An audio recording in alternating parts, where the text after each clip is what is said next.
É o tempo que nós vai entrando no assunto. Quando quiser. Valeu. Meus irmãos, Pai do Senhor Jesus, hoje nós estamos aqui começando, né, esse novo projeto que é o Borges Cast. Estou aqui, graças a Deus, rodeado de amigos, né? Estou aqui com meu amigo. Melhor vocês se apresentarem aí para o pessoal conhecer vocês aí.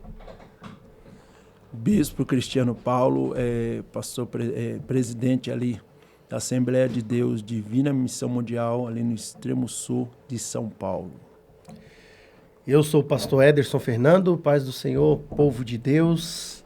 Eu sou pregador itinerante, congrego na Adebrais, congregação Praia Paulistinha. Meus irmãos, hoje nós estamos aqui, né, para um bate-papo cristão, né? Bate-papo cristão com coisas da atualidade, com assuntos, né, que movimentam, né, a nossa fé, a nossa alma e o nosso grupo, que é o grupo cristão que nós fazemos parte. Aí hoje, para equilibrar aqui, ó como é bom, né? Tem um pastor presidente de igreja e tem um pastor que, né, hoje vive na itinerância, na pregação, né? E hoje a gente vai falar sobre alguns assuntinhos aqui que são muito criticados na internet. E também divide opinião, porque tem pessoas que pontuam e defendem e tem pessoas que fazem o quê? Tem pessoas que elas realmente desabonam. E eu trouxe aqui alguns assuntos que eu sempre tive essa vontade de debater, né? Para lançar na internet, até para a gente ver qual que é a opinião pública. E hoje tem um equilíbrio aqui.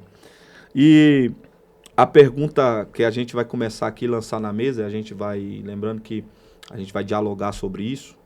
Nem eu não sou obrigado a concordar com nenhum dos irmãos é obrigado a concordar comigo e a gente é livre aqui para cada um expor a sua opinião, né, pautado, é lógico, na Bíblia.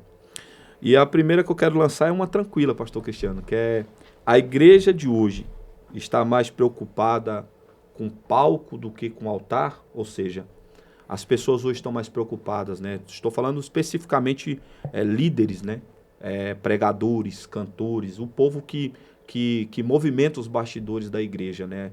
As pessoas que pregam a palavra, cantam a palavra hoje, estão mais preocupadas com palco ou com altar? Ter vida com Deus ou ter a palavra correta que eu quero pôr é essa daqui, ou ter uma boa performance, né? Entregar tudo sem estar entregando nada. E aí? Na minha opinião, assim, eu não generalizo, né? Porque ainda tem líderes que são comprometidos com a palavra de Deus, mas a sua grande maioria, sim, com o decorrer do tempo e o crescimento da igreja, o movimento gospel, né? O movimento cristão cresceu e trouxe vaidade para dentro do coração. Então, muitos eventos, muitas igrejas, eles estão pautados na estética, no palco e não no altar mais. É tanto que a maioria dos eventos que nós vemos hoje no meio gospel são eventos para autopromoção. São eventos que a maioria faz por pura vaidade, para aparecer ou para mostrar que tem, não generalizando, porque ainda nós temos pastores, líderes que são muito fiel a Deus e a palavra de Deus. Então, eu não generalizo, mas uma grande maioria, sim. Nós temos que entender o princípio, é o seguinte: a vaidade humana, tá? Biblicamente, ela sempre vai se opor a princípios bíblicos. Como muitas pessoas falam, eu não vou à igreja. Nós temos que entender que a pessoa não vai ao ministério, né? E devido a uma administração hoje que tem que ser coordenada conforme o ritmo de tudo, a internet, todo esse meio comunicativo, então a igreja ela é composta de pessoas. Só que o líder em si tem que tomar o cuidado de uma coisa, de ele fazer algo que as pessoas aprovam e Deus desaprova. Porque vai dar de você dar uma comida que não tem sabor. Porque se nós somos ministros de Deus, nós só somos garçom. Verdade. Sim. Quem coloca o tempero? É Deus. É Deus. Então, muitas das vezes, o cozinheiro, ele quer o tempero. Aí você passa para um garçom, ele vai querer enfeitar o prato daquilo que não saiu da cozinha. Olha aí. Aí pode atrapalhar o quê? O resultado. Ou seja, o meu pastor ou quem quer que seja administrador, ele aparecer mais do que Jesus. Ele sabe fazer um ótimo trabalho, ele traz as melhores pessoas, os melhores cantores. Só que não há um resultado do que? Edificação da igreja. Aí complica. Complica, porque se eu for para trazer o evangelho, o evangelho tem coisas que ele vai me afrontar como ser humano, como obreiro, administrador. Agora, você trazer uma pessoa que ela tem uma visão filosófica apenas do evangelho, de não comprometer o seu posicionamento com Deus, então essa pessoa tem aquela mensagem mais agradável, louvor agradável. Então, eu costumo dizer que é o seguinte, é aquele churrasco com gosto de salada. Promete tudo e não entrega nada. Entrega nada. Eu falo pra você, dentro desse negócio aí, é complicado porque a gente vê muita... Vou usar essa expressão, né? Muita molecada despreparada. Sim. Eu não sou aquela... Eu não desacredito que criança pode pregar, que jovem pode pregar, que adolescente, até porque quem usa é o espírito. Sim. Aí se diferencia para ensinar, para dar doutrina, para dar conselho, mas pregar, Deus, ele pode usar qualquer pessoa. Até uma pessoa tem oportunidade na igreja, às vezes conta um testemunho. E um dia eu fui para uma vigília, cara. Esse dia eu guardei isso, né? Aí o pastor deu uma oportunidade para um cantor, numa vigília, e a banda do cantor não estava pronta. O cantor não sabia o que fazer. Aí ele devolveu o microfone pro pastor e falou assim, pastor, faz uma oração aqui, enquanto a minha banda se prepara. Aí o pastor olhou assim para ele, aí ficou meio assim, pegou o microfone, orou e depois devolveu pro cantor. E isso aí eu fiquei guardado. Por quê? Eu fiquei pensando comigo, são pessoas que, na verdade, eles não têm relacionamento com o Criador, porque não tem mais nada para entregar. Sim. Foram ali igual um papagaio. Gravaram a música, decoraram a música, pegaram o decoro na garganta, só que entregou para eles, se for para entregar qualquer coisa a mais que aquilo, não tem. Já não tem. E é isso aí, a gente vê que é dentro do que nós estamos falando. São pessoas que estão mais preocupadas com a performance do que com contato com o próprio Deus, né? E eu fico pensando assim comigo, né, cara? Tipo, essa experiência, ela me marcou, eu guardei, fui com isso para minha casa comigo, carrego isso comigo até hoje e penso, né, cantou, o povo pulou, rodou, sapateou na vigília, entrou no mistério, é uma pessoa que tem uma agenda bem concorrida aí na nossa região. Só que eu fiquei pensando comigo, é lógico, não vamos julgar quem pulou, porque quem pulou é quem recebeu. Quem foi lá não está olhando para o profeta, mas para a profecia, né? E é complicado, né, cara? Porque hoje nós vemos muito isso. E isso aí leva muito a gente a entender porque que muitas pessoas hoje andam dentro da igreja depressiva. Sim. Muitas pessoas dentro da igreja, que a igreja devia ser o lugar de cura, libertação, transformação, era o lugar de refúgio, né? E hoje a gente vê que muita gente entra para a igreja, às vezes sai frustrado, e a gente começa a entender o porquê que é. É isso daí, é quando a gente começa a se preocupar, e é o que o pastor Cristiano falou agora. E que os líderes, né? Eles não são 100% culpados, porque não pode também, como é que vai viver só? Não tem como só o líder fazer. Sim. Só que às vezes também faltou, eu acho que um pouco tá faltando hoje um pouco de exigência. De mais entrega à vontade de Deus do que à vontade humana. Porque há uns anos atrás, uns bons anos atrás, era mais difícil a gente ter acesso a conhecimento.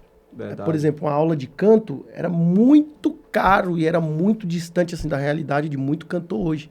Um curso de teologia, de oratória, fugia muito da realidade de muito pastor. Tanto que há alguns anos atrás era muito comum pregar em uma igreja, chegar lá o pastor não saber nem ler. Ele tem que pedir para alguém ler o versículo para ele e chegar lá na hora da igreja lá e ele falar.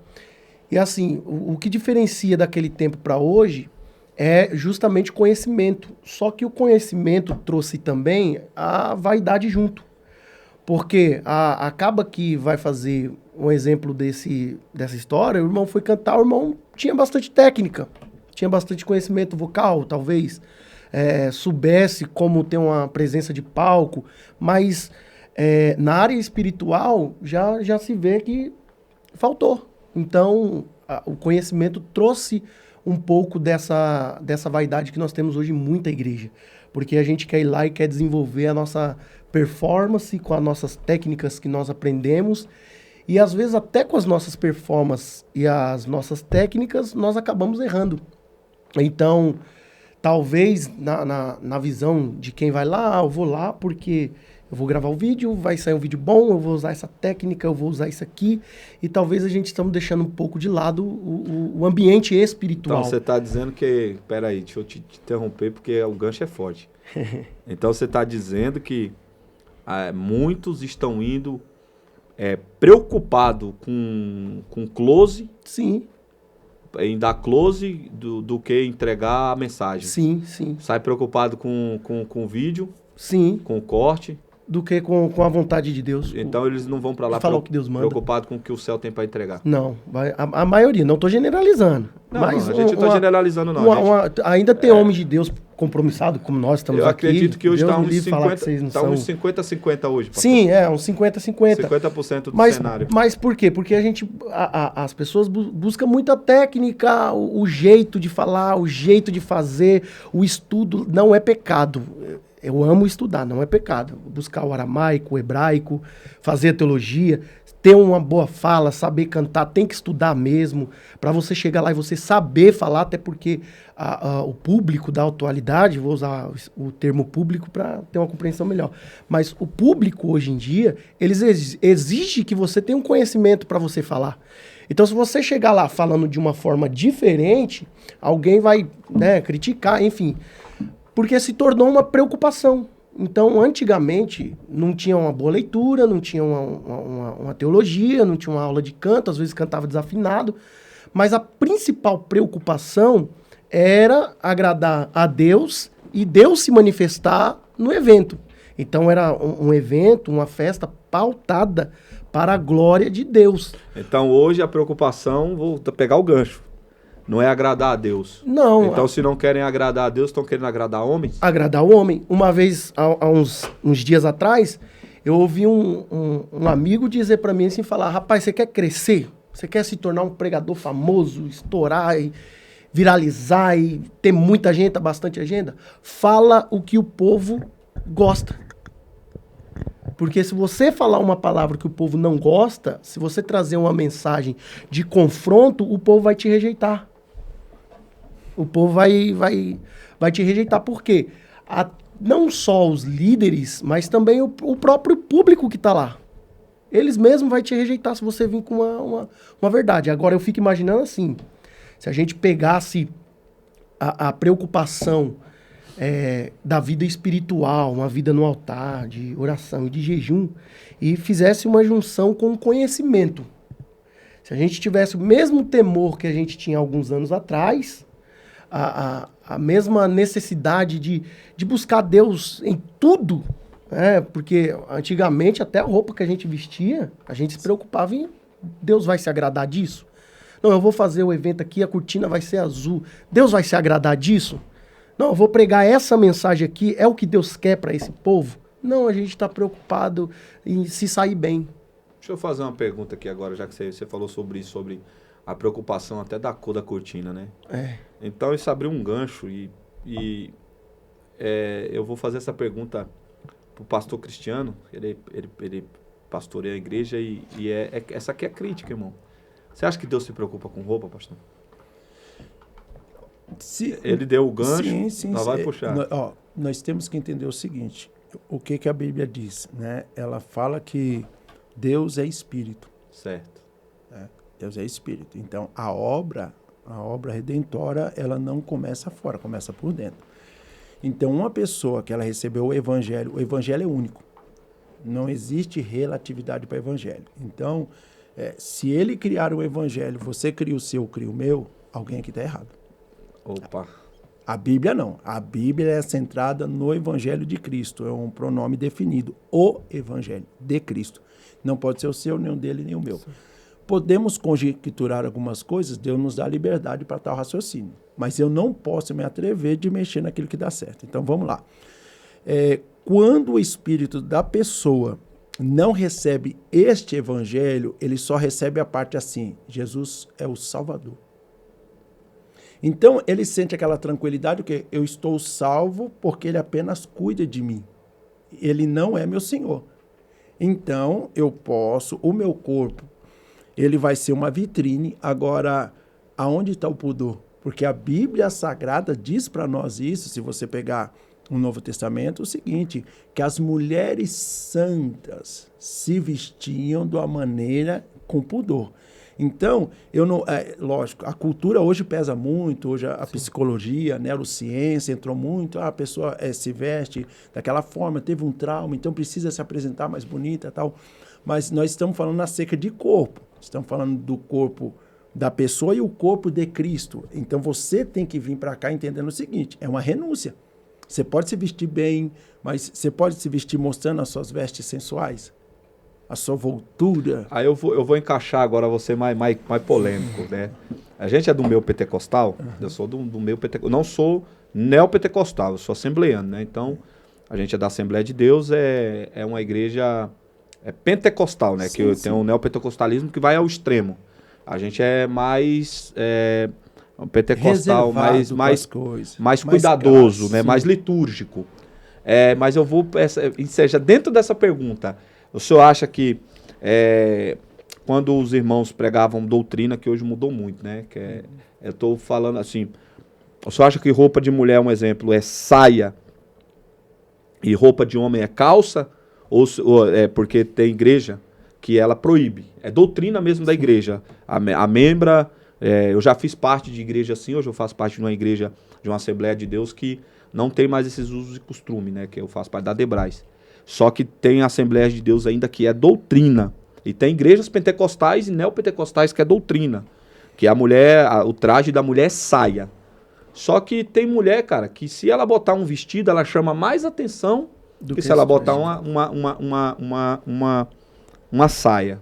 Tem mulher que ela vai ficar bonita de qualquer jeito. Sim. Tem mulher que ela nasceu e o corpo dela é um corpo chamativo, é um corpo sensual. Então, se ela botar uma saia, chama atenção. Se botar um vestido, chama atenção. Ou então, a única solução seria ela andar de burca. Só que aqui o Brasil é um país livre, então, graças a Deus, os homens não botaram a lei do Oriente nas mulheres aqui. Então, a pergunta que eu vou, dentro do que o senhor disse, Sim. o senhor acha que, um exemplo, que a mulher, a roupa dela é saia, ou somente saia, ou o senhor acha que não é o sentido de ser uma saia ou uma calça que faz a mulher estar vestida com pudor? Tá. Essa definição, a Bíblia, se você pegar as cartas de Paulo, vai falar que a pessoa ela tem que ter uma mente modificada. Então, certo. A mulher, o homem, ele conversa com os olhos. Verdade. O homem, ele conversa com o olho. Então, nós vemos que a esposa mesmo, quando ela se veste para ela ou para nós? Ela se veste para Tem nós. gente que diz que mulher se veste para mulher. Mas sim.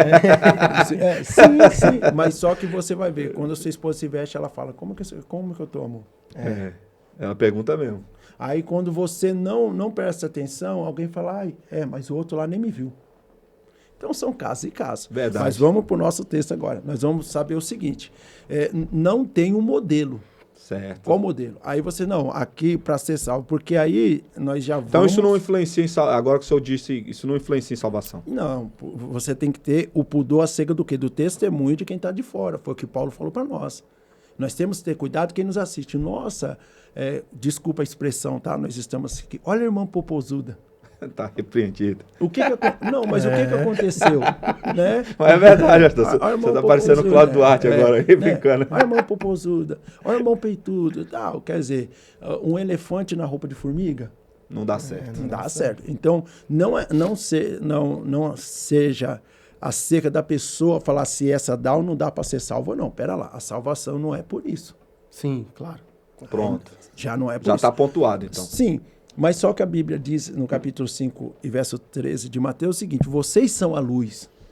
Então, você vai falar, não, você só vai para o céu se você usar a saia, a calça. Não, você vai usar uma roupa de uma mulher, você vai ser elegante, bonita, só que você não vai ser sensual ao extremo. É a mesma coisa. Já que estamos dentro de uma polêmica aqui, eu vou tomar minha cervejinha sem álcool. Tá repreendido. Eu sou o bispo da igreja. Não, tá arrependido, não tem álcool. Que o problema é o álcool. É verdade. Então, se nós formos mexendo em algumas coisas, é lógico, vai dar polêmica, mas a gente tem que entender o seguinte, Paulo ele foi bem taxativo, tem pessoa que ele consegue. Tem obreiro que eu conheço, amigo meu, ele toma, não tem problema nenhum. Entendeu? Ele consegue. Sim, ele consegue, mas Eu não consigo. Eu já não posso.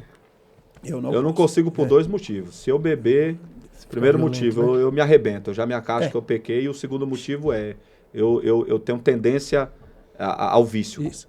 O que Paulo falou? Então faz o seguinte, lembre então da doutrina do fermento.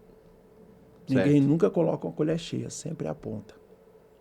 Não controla a ponta, não pega a colher. Pegou aí, querido? Porque o nosso problema não, um pouquinho não faz. Faz sim. Eu perdi Um pouquinho de fermento levanta toda a massa. Então nós temos que saber o seguinte, a mulher ela tem que se vestir com pudor, sim, lógico. É 100% pela salvação? Não. É mais pelo testemunho do incrédulo. Sim. Por causa da consciência. Paulo fala muito bem, irmãos, se você for comer uma carne e você for escandalizar o seu irmão, coma legume. Não é por causa da sua, é da dele. Isso é verdade. É da dele. Então dentro disso aí, a gente pensando, então, nós se vestimos tanto para nós, Sim. como para os outros. Sim. Então, o problema em si não é a saia ou a calça. O problema é a saia e a calça que você veste. Se, A Caio. forma que você usa. Por quê? Se você é uma pessoa que você, olha, metanoia, mudança de mente. Uma mulher uma mulher que, lógico, não vamos generalizar, tá? Mas uma mulher jovem, por exemplo, ela não gosta de ser cantada. Por quê? A roupa. Ei, psiu. Mas você vai ver, olha o busto aparecendo, vai sentar, vai colocar a mão na coxa, então pera lá. Então nós vamos ter o quê? Acerca da salvação, quando nós falamos, não é 100% acerca dela, porque aí nós tínhamos que mexer toda na teologia, e não tem como fazer uma coisa dessa, porque não é necessário, porque a nova mulher não tem esse problema. Aí você vai para o capítulo 3 de 1 Coríntios, Paulo fala o quê?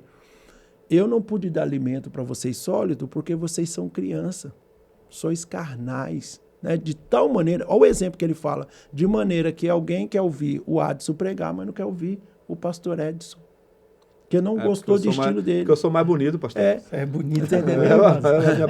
Minha skin é boa. Então, o que vai acontecer? O apóstolo Paulo está falando o seguinte, que a falta de maturidade faz a pessoa até fazer a escolha de quem ele quer ouvir ou não, congregando no mesmo ministério. Sim, isso é verdade. Entendeu? Agora, imagine a sua postura de vestimento. Não, o pastor falou no culto que a mulher tem que ter pudor e não ser sexual, mas eu gosto. Eu gosto. Só que quem vê de lá de fora vai falar assim, nossa, olha como que ela está vestida. Ah, mas se for para a gente olhar para isso, ninguém vai vestir nada. Não, peraí, nós estamos falando do comportamento, uma postura de cristã. Muitas vezes trabalha numa empresa que só ela é mulher. Todo mundo lá é homem. E aí, como é que vai ficar? Você viu a irmã chegando hoje? Eita, aqui, irmã. Então, ela evangelizou todo mundo, mas foi para Jesus ou para ela? Você entende? Isso é problema. E você, Varão? Então, concordo com as palavras do pastor Cristiano. É isso mesmo, exatamente isso. Não é o que você usa, mas a forma e para que você usa.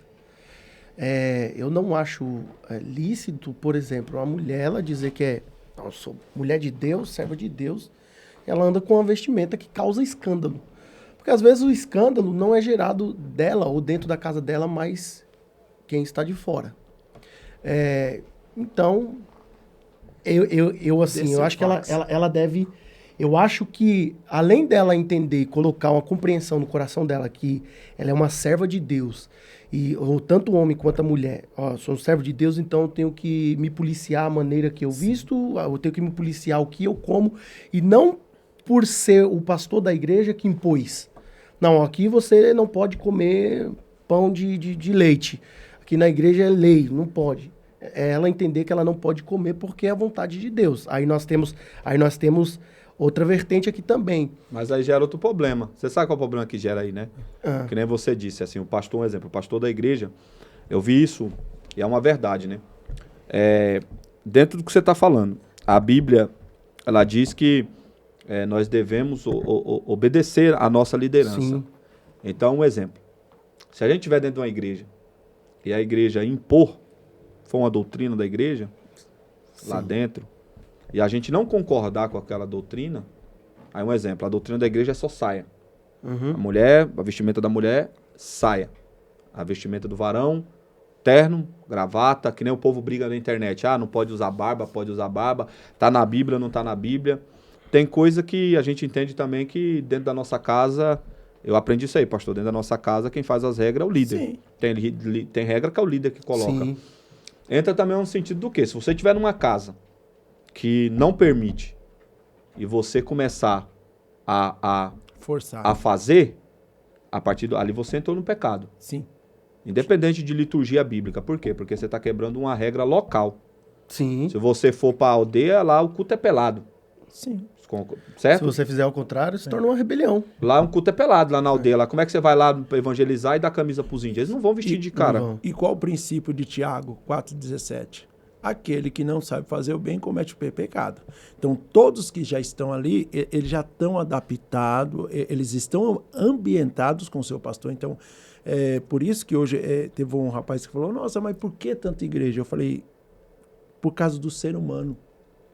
Deus, Pedro falou que ele é longânimo para salvar todos, ele queria que todos se convertessem. Então, veja bem, como que uma pessoa com a mente de cientista vai congregar num lugar que só tem pessoas de mente pequena? Ele não vai conseguir. Não vai bater as ideias. Verdade. Você entendeu? Como você vai congregar num lugar onde pessoas tiveram a sua conversão? Porque nós temos que entender o seguinte, os padrões de Deus, por exemplo. Como que Deus formou Israel? Primeiro, a ação de falar e dar ordem sem se manifestar. Para gerar fé no nosso pai Abraão. Quando foi, olha, sai da sua terra, sua parentela, sai do meio dos seus e vai para onde eu te mostrar.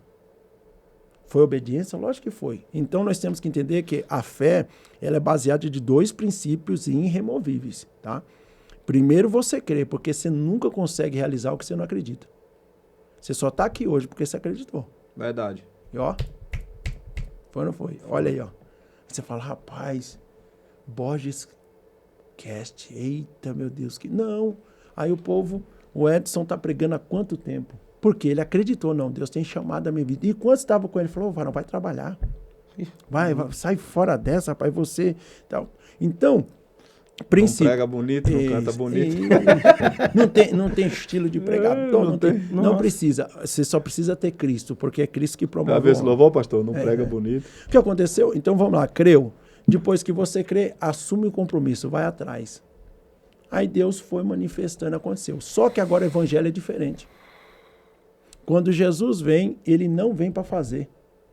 Ele vem para ensinar. Atos capítulo 1, verso 3.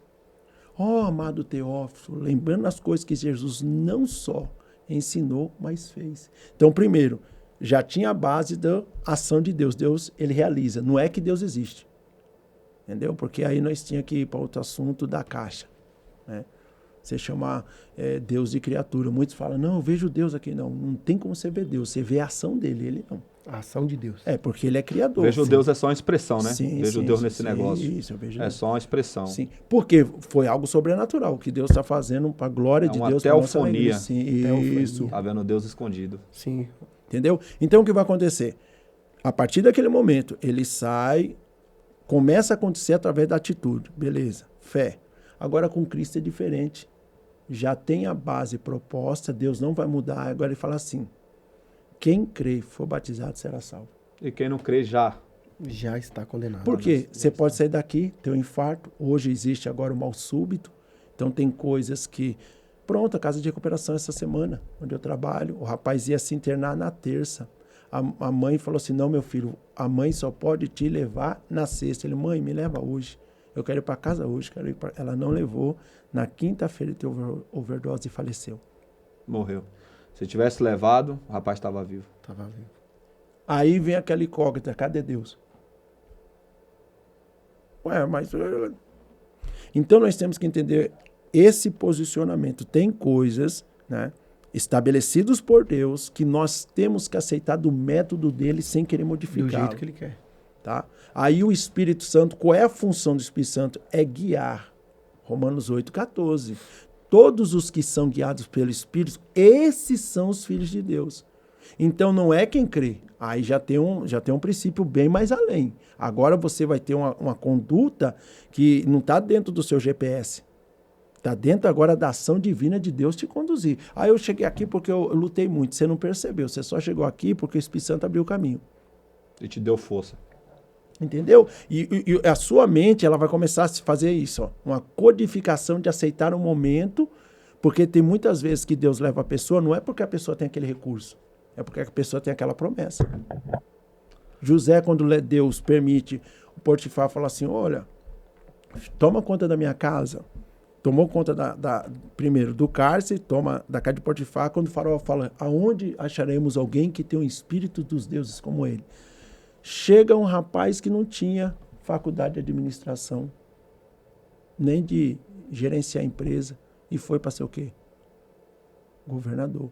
Então, isso que a gente tem que entender. Quando o Espírito te conduz, não significa que você tenha bagagem. É forte. Mas você tem inspiração para fazer. E dentro disso aí que você está falando sobre José, pegar o gancho aqui. Opa. Sabe o que é interessante? É que José chegou lá e tudo que ele tinha era um sonho e frustrações que eram as marcas que o sonho trouxe para ele. O sonho tirou dele a túnica e a casa do pai e o carinho do pai.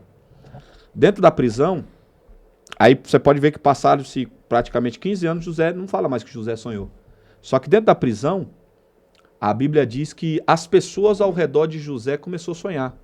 José não era mais o sonhador, mas as pessoas ao redor dele começaram a sonhar. E o que acontece? São 15 anos frustrado por causa de um sonho. Então, tem gente que ele tem a frustração negativa. Por quê? Porque ele acha que a bagagem é dele. E a frustração é negativa. E o que ele faz? Ele começa a usar a bagagem dele para tentar fazer aquilo que Deus não mandou. E aí por isso que muita gente hoje não crê em profeta, não crê em profecia, não crê em pastor, não crê na Bíblia. Por quê? Porque ele está pegando a bagagem dele e deixando a de Deus de lado. Se José, naquele dia, dentro da cadeia, ele pegasse a bagagem dele, ele ia dizer para aquelas pessoas assim, para aqueles dois caras que sonharam, o copeiro e o padeiro, esquece esse negócio de sonho, porque quem sabe de sonho está aqui. Só que José não fez isso dentro da cadeia, porque ele não deixou que a bagagem dele fosse na frente da bagagem de Deus. Sabe o que José fez, pastor? Entregou sonhos que iam acontecer em 3 dias, sendo que ele estava esperando dele há 15 anos. Agora, tá entendendo como que é o mistério? Agora, você quer ver? Esse é o propósito de Deus, Varão. Você quer ver outra coisa desse mistério aí? Forte. Olha lá, vamos lá de novo. Ó. Os que Esse são corte guiados. aqui vai dar bom. Ó, os que são guiados pelo Espírito, eles são filhos, né? Então vamos lá. José, ele teve um sonho ou ele teve uma revelação em sonho? Revelação e sonho. Uma revelação em sonho que a gente chama de um sonho profético. Isso. Porque aí nós Igual temos... o senhor contou para nós no carro hoje. Sim. Aí nós temos que entender o seguinte, ó. Tem coisa que você sonha que Deus pode permitir você cumprir. Mas tem coisas que Deus projeta através de você que ele precisa revelar para você. Jó 33, do versículo 13 ao 14, está escrito: Deus fala com o homem em sonhos quando lhe cai o sono profundo. Quando José cai no sono profundo, Deus estava dizendo, ó, você é a 11ª eleição dos eleitos de seu pai. Mas só que como eu sou Deus, antes que você nascesse, eu já tinha um projeto de liderança. Então, quem tem essa visão, por isso que ele tem um combustível dentro dele, que as pessoas falam, nossa, você quebra a cara, você levanta e cai. Qual é o combustível dele? O espírito, ele cai, mas ele se humilha. Ele fala assim, Senhor, eu creio no Senhor, o Senhor vai me levantar. O Espírito Santo de Deus, qual é a função dele? Consolador. Ele consola porque você e eu falho, ele também. Então, o ser humano de natureza humana, a tendência a Deus é enclausular as decepções e querer parar. Só que como ele se humilha para Deus, e o gostoso diz que a Bíblia diz assim, ó, quem se exaltar vai alcançar o que de Deus? Nada. A rejeição. Ele diz que ele resiste ao soberbo e dá graça ao humilde. O que é resistir, varão? Resistir ao quê? O humilde, ele vai chegar e vai fazer uma oração uma vez, um pedido. A gente olha para a simplicidade. Foi que nem ontem na igreja que a gente foi. O pastor olhou e falou assim, você é uma pessoa simples.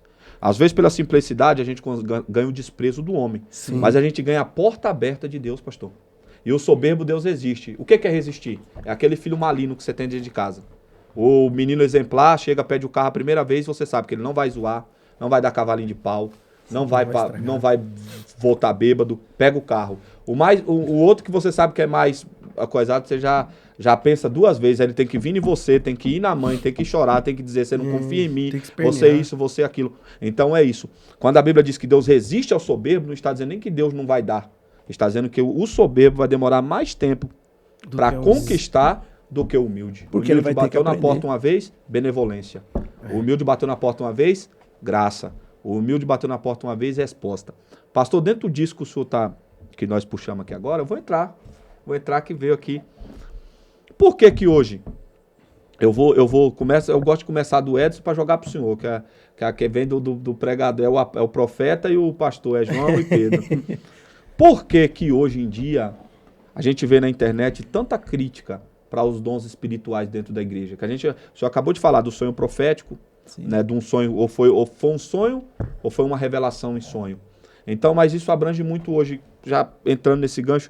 Por que que hoje, que nem as pessoas, elas têm tanta resistência às coisas espirituais? O que será que mudou?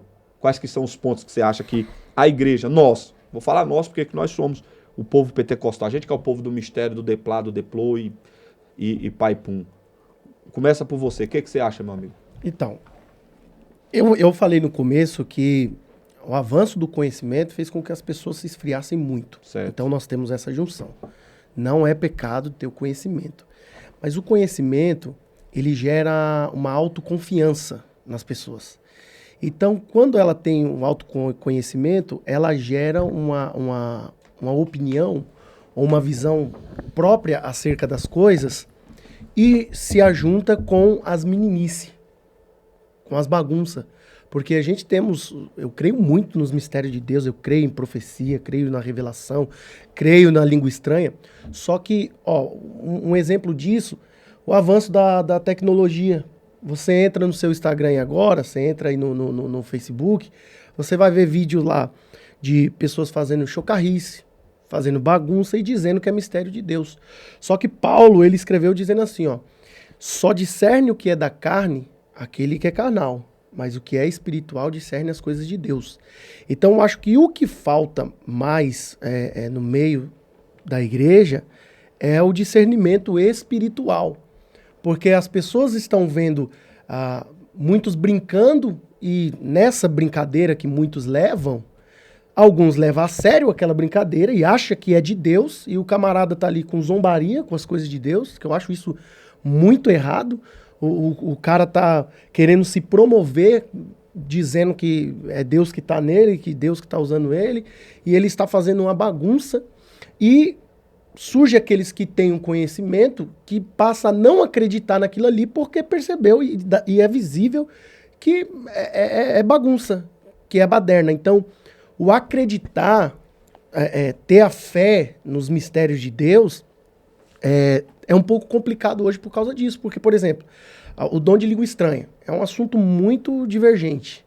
É um assunto muito polêmico, mas se você, um exemplo, a gente estamos aqui, começa a orar e a gente começa a falar em línguas, de repente Deus começa a descer com uma profecia, uma revelação aqui, a gente começa a falar de Deus um pro outro, alguém pode cortar um pedaço desse vídeo, jogar lá na internet, pegar distorcido, né? Distorcer, falar que é mentira, eles são picareta. Então, assim, o discernimento não está tendo com isso, para discernir o que é de Deus de verdade e o que não é. Porque, assim, tem muita coisa que não é de Deus e quem olha acha que é de Deus. E tem muita coisa que é de Deus e tem gente achando que não é. Você quer ver uma coisa que balançou muito a igreja, cara, que, tipo assim, hoje desacredibilitou? Eu tenho um costume de dizer, não existe pastor sem vergonha, não existe profeta sem vergonha, não existe cantor sem vergonha. Existe sem vergonha dizendo que é cantor, sem vergonha dizendo que é profeta, sem vergonha dizendo que é pastor. Sim. Quem é pastor é pastor. Quem é adorador é adorador. Quem é profeta é profeta. O que aconteceu muito também, meu amigo, é que hoje a profecia ela ficou descredibilizada porque a turma hoje da profecia se tornou a turma do Pix. Sim. Coisa que a gente não vê dentro da Bíblia. Por quê? Dentro da Bíblia era o contrário. Os profetas, quando entregavam a profecia, não pegavam o ouro e a prata depois. Sim, verdade. O profeta, quando entregava a profecia, eu vou dar o exemplo, que é o caso mais conhecido, que é o caso de Eliseu. Quando ele foi lá, entregou a profecia para Naamã. E mandou Naamã pular no rio. E Naamã falou o quê? Não, tem rios melhores na minha cidade. Aí veio, falou assim, meu senhor, escuta a voz do profeta. Aí depois Naamã, quando foi curado, ele foi atrás do profeta Eliseu para fazer o quê? Para dar para Eliseu um caminhão de ouro. Aí Eliseu falou o quê? Não quero. Por quê? Porque ele sabia que ele estava fazendo aquilo e que aquilo não era de Deus. Não que eu seja contra o pastor ser abençoado, o profeta ser abençoado, o pregador ser abençoado, o cantor ser abençoado. Estou dizendo que hoje, o que acontece muito é uma realidade, irmão. É que existe muito sem vergonha dizendo que é profeta. Sim. Que, na verdade, o camarada, na maioria das vezes, ele é um adivinhador. Sim. Entendeu? E o que ele faz? Ele descredibiliza a verdade por causa do quê? Da mentira que ele vive. Sim, e acaba crescendo uma descrença. Porque Bateu, mas doeu, mas vai curar. Vai curar. Acaba crescendo uma descrença, por quê? Porque vem um camarada ali que ele é picareta. Vamos falar o português claro. Picareta. O cara tá interessado só em dinheiro. Então ele vai falar qualquer coisa pra alguém. Tudo por dinheiro. Topa tudo por dinheiro. Programa do Silvio Santos. Pra poder receber um Pix ali, engana muita gente. E aí o que acontece? Vem aquela pessoa, igual a gente vê muito isso hoje na internet, que ela tem uma frustração com a igreja. Alguns colocaram o nome até de desigrejado. E aí eles, não vou à igreja porque eu sou a igreja, porque blá blá blá. Enfim, tem essas coisas todas. O que eles fazem? Eles pegam essas picaretagens, junta tudo e colocam uma junção dizendo todo pastor é assim. Todo cristão é assim, toda igreja é assim. Uma vez eu peguei uma discussão com uma pessoa muito séria. Assim, a pessoa perdeu até a paciência, ficou brava comigo. Perdeu a amizade comigo porque ela disse, todo pastor é ladrão. Todo pastor é ladrão. Eu disse assim pra ele, olha, amigo, eu tenho um ministério de pregação há 22 anos, pregando a palavra. Eu já tive muitas experiências em muitas igrejas. Mas eu nunca fui uma igreja que eu vi um pastor com um revólver na mão apontando pros fiel falando, você tem que dar o dízimo aqui, você tem que ofertar aqui, você tem que... É bom que nós estamos com um pastor na mesa aqui. Entendeu? Eu nunca vi um pastor fazer isso. Ah, não, mas quando vai lá na igreja, lá na igreja tal, lá é uma pedição, amigo. Se ele tá pedindo R$1 milhão e tem quem dê, primeiro, qual que é o problema disso? Segundo, em que ele roubou? Se eu te pedir o seu relógio, você vai me dar porque você quer. Eu pedi. Você crê, varão, nesse negócio aí? Eu vou perguntar aqui aberto. É papum. Oxe. Você crê nesse negócio do cara vai lá, prega e depois faz o voto lá no altar e chama tantas pessoas com X, tantas pessoas com X? Eu vou falar eu creio. E eu não estou falando isso porque eu prego, não. Eu creio porque eu já fiz voto assim também. E fui abençoado. Porque a gente não pode botar todo mundo dentro de um balaio. Sim. Certo? Mas até que ponto? Vou perguntar para o pastor, que o pastor dirige igreja. E eu sei que o pastor vai ter uma resposta. Eu sou pregador, então eu sou... Como é que fala? A pessoa vai falar, tá falando isso porque prega, porque não. Eu creio porque aconteceu na minha vida. Eu não vou ficar aqui contando testemunho, que vai vir muitos outros programas, então não posso entregar tudo hoje. Mas até que ponto, pastor? A primeira pergunta na verdade, o senhor crê nisso também, nesse mistério profético de fazer uma campanha, fazer um voto, estimular um valor, que o profeta, Deus falou com o profeta, isso pode ser aberto, não é porque eu disse que eu creio que o senhor tem que concordar comigo, não. Então, vamos lá, vamos ao princípio, foi a primeira pergunta foi por que a igreja descredibilizou acerca dos dons, tá? Certo. Então, primeiro, nós temos que ver que após a era apostólica, a igreja teve etapas e etapas, né? Correto. Se você pegar a história, todas as ações de Deus sobre a terra, países, continentes, teve uma ação diferenciada, né? Começou-se a falar muito de Pentecostes depois do fenômeno da Rua Azusa, que veio mesmo aquela explosão pentecostal. Outros tinham, mas era uma pessoa específica, e não uma ação em vários lugares. Então, um remanescente que acendia demais. Ali não. Ali incendiou o mundo todo, de maneira que Daniel Berg e Gunnar Wig vieram para o Brasil.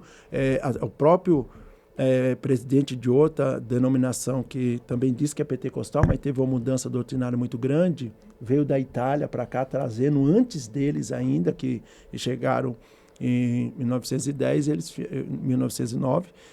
Tá? Então, o que aconteceu? Dentro disso, a igreja teve que trabalhar com 3 linhas. Nós temos os sensionistas, nós temos os continuistas e nós temos os conformistas. Dentro de um corpo, você tem 3 interpretações que usam a mesma Bíblia. Certo. Tá? Então, vamos lá, a primeira. A primeira, vamos falar que quem são, né? Lógico que o segmento está aí. Quem são os conformistas? Aquele que fala assim, eu creio que Deus faz. Deus faz milagre. Esse Deus é tremendo. Esse Deus... Aí você fala, então nós vamos orar agora para Deus. Ele fala, não, é isso que você tem que entender. Ele faz quando ele quer. O conformista, ele joga a responsabilidade toda para Deus. Certo. Entendeu? Então, ele tem que se especificar numa palavra de segurar o auditório através do conhecimento humano. Ó, Deus está aqui, viu? A hora que ele quiser, ele faz. Fica quieto aí. Tá doendo? E mandar a glória com a dor. E leva ela para casa. Esse é o conformista. Esse é o conformista. Aí vem o sensionista. O que é o sensionista? É quando ele pega em Atos 2. Aí ele vai numa visão mais profunda, que como a obra missionária era para os judeus que era totalmente radicado no monopolismo, ou seja, Deus. E eles não iam evangelizar o mundo. Por isso que Jesus disse, ide por todo mundo e pregai a criatura. Só que ali ele estava falando para quem? Ele estava falando para os 11 alunos que seriam os apóstolos. Por isso que ele falou criatura. Porque para nós, os judeus, nós somos goi. A palavra goi significa imperfeito, inexato e infiel. É impossível nós agradar a Jeová. E você vê que Jesus falou, não, eu quero que vocês vão para todo mundo. Vocês não vão ficar só em Jerusalém. Não, vocês vão para todo mundo. Até os confins, quer dizer, a Índia, Japão, vocês vão para a América Latina, nem Brasil existia, aleluia. Então, o que acontece? E aí a interpretação do sensionista é cessou. Porque Israel, ao receber no capítulo 2, que aquilo é somente exclusivo para os judeus, recebeu a manifestação de língua para saber que o Deus único se manifestou a todo ser humano. Então, mas por que ele é judeu de Roma e... O que é isso? Então, aqueles que estavam vendo o Pentecostes sobre os 120, falou assim, mas peraí, ele nunca saiu daqui. Ele está falando nosso idioma, língua estranha, língua estrangeira. É língua de outra nação. Deus tomar você no mandarim, eu vou entender? Não. Se eu trazer um chinês, ele vai saber o que você está falando. Verdade. Aí as pessoas confundem língua estrangeira com dialetos. Existe dialeto também. E se Deus te batizou com dialeto lá dos aborígenes da Austrália, eu vou entender o que você está falando? Então pode falar os dialetos. Sim. Ele pode falar línguas estrangeiras. Sim, sim. Porque é uma ação do Deus E universal. a língua dos anjos, pastor, existe? Então, essa expressão língua dos anjos, vamos lá. Paulo, quando ele se refere a ela, por que ele fala isso? Ele está falando acerca de comunicação. Certo. Qual a comunicação do céu? Língua dos anjos. Mas os anjos conversam com quem? Com a gente, com Deus e com eles. Eles vêm ao mandado de Deus para trazer uma mensagem, falar com a gente. E qual língua que ele fala? Se ele vir aqui no Brasil, ele vai ter que falar português, que eu só entendo português. Então, e o que Deus está falando? Língua universal. Certo. Deus vai te usar na sua necessidade. Entendeu? Então vamos lá. O sensionista fala, não, se manifestou, não vai ter mais, não tem mais, acabou. O sensionista, ele vai bater. Conformista Deus faz se quiser, sensionista cessou porque não tem mais. A obra missionária judaica ali, porque o ministério apostólico judaico, ele tinha que quebrar a tradição do judaísmo para ir para todo mundo. Então, a manifestação ali é para que todo judeu radicado em Cristo tinha que sair da fronteira. Porque o sonho de Israel é só salvar Israel. O que é isso? Uma visão que ela é limitada. Capítulo 1. É nessa estação que o Senhor vai trazer a redenção para Israel. Jesus responde o quê? Vós sereis revestidos do poder do alto e serão minhas testemunhas. Repetiu Isaías. Deus falou em Isaías 46. Vós sereis as minhas testemunhas. Então nós temos a obrigatoriedade de levar esse evangelho, porque não é falar em língua. Né? Existe o falar, existe você ser possuído por Deus. O que é isso? Você está aí, começa a chorar, daqui a pouco você não tem um domínio. Agora, o que está dando problema é as imitações. Sim. É os papagaios. É. Eu até estava vendo um companheiro de uma igreja ascensionista brincando. Ele falou que foram pregar, né?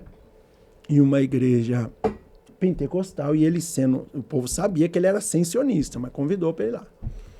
Aí ele parou com o carro. Depois vocês vão ver aí, é famoso, então vocês vão acabar vendo.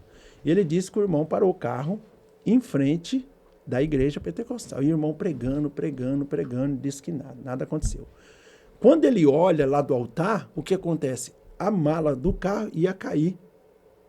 Aí ele gritou pro porteiro, olha que a mala cai. Aí todo mundo, oh, glória, aleluia. Entendeu? Quer dizer... Olha que a mala cai. Aí diz que o povo se avivou e foi aquele culto. Quer dizer, o que ele está dizendo ali? Que muitas das vezes o que se pensa que é um avivamento é apenas uma emoção produzida por um avivalista que não tem mensagem. Entendeu? Então, o ascensionista é isso. Agora tem o terceiro povo, né, que nós acreditamos, eu creio que os senhores fazem parte dele, como eu, dos continuistas. Aí aonde que a gente tem base para isso? De sermos continuistas, que Deus dá continuidade. Ora, enquanto houver pessoas enfermas e que estiverem às trevas, debaixo do poder de Satanás, ou debaixo da filosofia humana, tá? Capítulo de número 26, 18 a 19 de Atos está escrito. Quando o próprio Deus fala com Paulo, ele fala, eis que eu te levo para os gentios, para lhes abrir os olhos de Satanás para Deus e tirar do seu poder para o poder de Deus, para que sejam santificados pela fé em mim. Olha aí. Então, quanto mais você usa a fé, o que é santo é você estar separado para uma obra. Então, essa ação redentória da fé em Cristo, por ele ser a cabeça, você ser o corpo, 1 Coríntios 12, 12, você tem direito de acreditar e receber essa autoridade. Só que, capítulo 3, 12 de 1 Timóteo diz o seguinte, aqueles que quiserem viver piamente em Cristo Jesus, sofrerão perseguição. Então, continuista, Adson, ele tem que aceitar.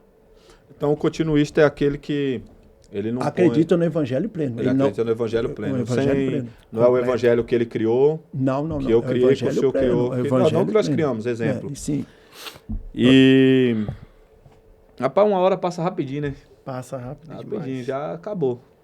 Rapidinho. Foi embora já. Uma hora, rapidinho, pai. Nem deu pra coçar o dente, não. Pastor Ederson, pastor Cristiano, eu vou deixar uma última pra gente dar aquele tchauzinho. E semana que vem nós estamos aqui de novo. Vamos gravar de novo. Vou ter que aumentar para 2 horas esse negócio aqui, que 1 hora só é muito pouco. A pergunta é essa daqui. Tem que ser criterioso. Você tem 1 minuto e meio, o pastor tem 1 minuto e meio. Porque essa aqui é a pergunta que eu queria fazer, porque isso mexe comigo também, cara.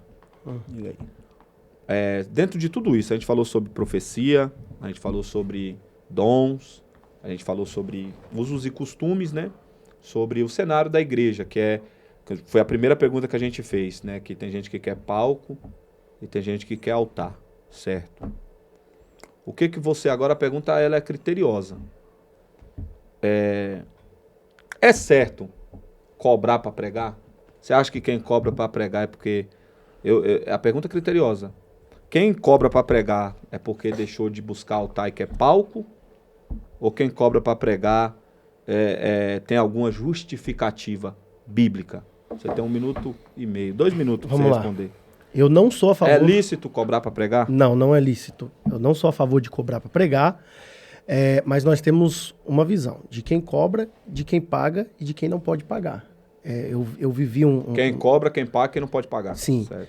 Eu vivi um problema uns dias atrás, porque uma pessoa me mandou mensagem, me mandando mensagem. Não, eu chamei fulano para pregar aqui, fulano cobrou X, que não sei o quê, como se eu fosse o culpado do pregadorzão lá, cobrar dele. Eu falei, irmão, por mim ele pode cobrar 80 milhões de reais. Ah, mas por que isso? Porque isso é o reino dos céus. Não sei o que. Eu falei, irmão, ele pode cobrar quanto ele quiser. Enquanto tiver quem paga, né? Quem pague, vai ter quem cobre. Eu sou contra? Sou, mas também não sou a favor Por exemplo, eu moro aqui no extremo sul de São Paulo. Aí o pastor lá da Paraíba ou do Paraná quer me levar para pregar lá no evento dele lá, ele achar que eu tenho que ir arcar com as minhas despesas sozinho.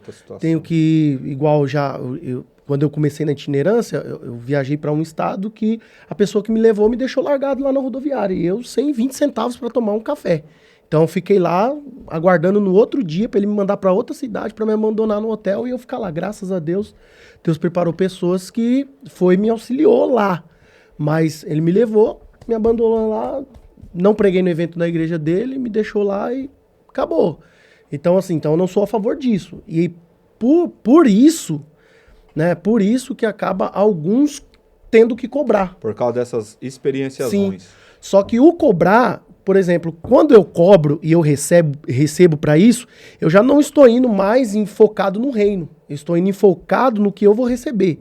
E uma vez que eu foco naquilo que eu vou ganhar financeiramente, a vaidade sobe no meu coração. E aí eu vou começar a luxar. É por isso que nós temos pregadores que gostam de luxúria. Você vê pregadores que eles querem viver no luxo. Eles não querem viver num hotel mais tranquilo e no hotel mais tranquilo. Pousar na casinha do irmão. Não quer pousar na casa do pastor que é simples, não quer comer uma comida simples. Na casa daquele irmãozinho. Tá entendendo? Não quer ter amizade com muitas pessoas, porque a visão dele é o luxo, é o carro, é o dinheiro, é a conta bancária. Ele tem que expor a luxúria dele devido ao ministério. Certo. Então, sou totalmente contra. Meu pastor, agora é contigo. Ô, Glória. Então, meus queridos, esse conceito da cobrança vai pelo aquilo que a pessoa tem, né? Porque nós vemos que ninguém vai cobrar aquilo que não tem. Então, vamos pegar assim, em geral. Porque a maioria dos pastores e dirigentes de congregação, alguns evangelistas, eles não têm nada. Então, essa faixa etária de quem cobra, muitas das vezes ele se autofez, ele se investiu em si próprio, então ele toma essa visão, não, fui fazer a teologia, não pediram? Ah lá, eu fui fazer o grego, fui fazer o hebraico. Então, na mente dele é o seguinte, quem trabalha é digno do seu salário. Sim. Então, por eu ter me formado para fazer o que eu faço, eu vou cobrar o preço que eles querem pagar, como ele acabou de falar. Então, você vai numa determinada igreja... Se pagar bem, se não pagar... É isso, eu não vou. É o que eu falo acerca da amizade, né? Eu já, em vez em quando, eu faço a itinerância, né? Mas não como antes. Mas eu nunca fiz 30 anos pregando, eu nunca cobrei, nunca. Uma que eu falo, pastor, o que o senhor necessita, eu necessito. E o Deus que cuida do senhor, cuida de mim. Né? E graças a Deus já viajei para vários estados, já fui fora do Brasil. E da mesma maneira, Deus nunca deixou faltar nada. Nunca deixou. Já teve alguns infortúnios de pessoas maliciosas fazer, pega você, esfola o pregador, porque pega você pregar à noite, você prega na consagração, de manhã, leva para pregar à tarde e o culto à noite. Aí, quando você está querendo ir deitar, ainda fala assim, tem gás, para você pregar na vigília, aleluia. Não esquece não que amanhã você vai ao pregador da manhã missionária. Então... ter aqueles nuances dos dois lados, né? De você também desgastar a pessoa e você fazer aproveitamento, é lógico. O cristianismo em si, ele te traz, né? Vamos dizer assim, uma mente mais tranquila. Não, eu vou convidar a pessoa, é um amigo, né? Então, eu já tirei essa oferta, não dá para você vir. Já separou, já tá preparou. Porque o obreiro é digno do salário, está escrito na Bíblia. Só que tem pastor que ele já passou por isso e hoje ele não faz. Ele recebeu muito, agora ele chama o Adson, dá um tapa nas suas costas. É o teu nome, o Adson vai vir aqui. Não, gente, não pode. Agora que eu tenho a minha igrejona aqui... Não concordo. Subiu a luxúria, né? Eu não concordo, assim, de valores exorbitantes, né? 40, 30 mil, então pera lá. É imposto, né? Imposto. Aí, agora, se alguém quiser dar, isso é outra manda coisa. Que eu tô preparado, Jesus. Vou passar meu Pix aqui, quem quiser mandar, pode mandar. Entendeu? Então, sabe o que eu acho aí, pastor? Dentro disso tudo aí que o senhor disse, do que o Edson disse, eu sou da opinião que é o seguinte, despesa não é cobrar. Não, lógico que não. Então, e tem outra coisa que eu concordo que o senhor disse, o combinado não sai caro. Não sai caro porque Jesus falou da vinha, que ele mandou os trabalhadores. Então, é um trabalho, mas é para o reino de quem? De Deus. O que eu sou contra é isso que o senhor acabou de dizer. Valores porque existe uma fé dos dois lados, tá? Existe mais fé dos dois lados. Tem igreja que está disposta a dar 10 mil, 15 mil por causa do famoso, mas não está disposto a dar R$ 500 pro anônimo da onde ele mora. Sim. Eu sou contra esse tipo de coisa. Só que as pessoas também precisam entender, que não é o nosso caso aqui, que R$ 250 não é cobrar. R$ 300 não é cobrar. Por quê? Porque você convida um pregador. Você leva um pregador na sua igreja, um exemplo. Aí, quando a pessoa traz o famoso, só o restaurante que ele vai levar pro famoso comer, ele vai gastar mais que isso aí. Sim. O hotel que ele vai pôr o cara, ele vai gastar mais que isso aí. Então a gente tem que ver o que é o conceito do cobrar, o conceito do combinar e o conceito do pecar dentro de tudo isso. Eu, particularmente, não sou favorável não, a essas cobranças exorbitantes. Sim. Mas eu não tenho nada a ver com a vida de cada um que vá prestar com Deus. Só que se eu precisar e eu quiser fazer um evento, eu sou bem aberto assim, e eu quiser trazer a pessoa e a pessoa pôr valor e eu tiver condições, eu Sim. pago. Sim. Mas eu não cobro. Sim. Não cobro assim, mas também não sou, como é que eu posso dizer, bobo. Ingênuo. Fui numa igreja uma vez, vem pregar aqui. Aí ia estar no mesmo evento que eu, uma cantora, que eu sei que no mínimo deram 3 mil pra ela. Aí o pastor me deu, no dia que foi R$ 300. Aí ele me chamou lá de novo. Ah, varão, foi uma benção, vem aqui na festa. Aí eu olhei o cartaz. Quem ia pregar era fulano. Eu falei, eu vou. Aí o senhor dá a mesma oferta que o senhor vai dar pra ela, pra mim. Tá certo. Outro dia me ligaram, mesma situação. Vem aqui que fulano de tal ia pregar aqui e fulano não vai vir. E Deus tocou em meu coração que é você. Eu fui. Fulano, no mínimo, eles iam dar uns R$ 3.000 pro fulano. Aí quando acabou o culto, o pastor veio, me deu, acho que foi R$ 400. Não tô falando do valor. Uhum. Aí Da consideração. me ligou de novo. Sim. Na mesma situação. Ô, fulano, eu falei, ô pastor, eu vou. Só que aí o senhor faz o seguinte, o senhor dá a oferta que o senhor ia dar pra ele, pra mim. Desligou o telefone. Eu já vivi Não isso. foi mais, mano. Já Pronto. vivi isso. Gente, então hoje é o primeiro Borges Cast, é ao vivo, acontece essas coisas. Tô muito feliz aqui, receber o Bispo Cristiano, é um homem de Deus, é um pai na fé pra mim aí, me aconselha muito, me ajuda muito, orou muito por mim, é um parceiro de guerra, de vigília, de experiências. De monte. De monte e de puxão de orelha. Quando eu preciso, ele vem puxar a orelha. Que ele é o mais experiente aqui, tem uma bagagem que não é dele, é de Deus, né? Que foi Deus que construiu essa bagagem para ele. Pastor, muito obrigado por estar aqui hoje comigo. Não vai ficar só nesse, tá bom? A gente vai fazer, se Deus permitir e Jesus não voltar, nós vamos fazer toda semana. Ederson é um amigo, pregador da palavra, exímio, né? E você que está assistindo aí, irmão, segue aí nosso canal, segue a gente lá no Instagram, que é @podcast do Borges, tá bom? Segue o Ederson, pastor Ederson Fernando no Instagram, e o pastor Cristiano, é Cristiano Paulo, né? Isso, Bispo Cristiano Paulo. Bispo Cristiano Paulo lá nas redes sociais também. Tá bom, irmãos? Temos o canal no YouTube, que é o Borges Cast, e também temos o canal no nosso TikTok lá. Que Deus abençoe cada um de vocês aí. Muito obrigado e até a próxima. Ô, glória. Oh, glória. Fechou. É muito pouco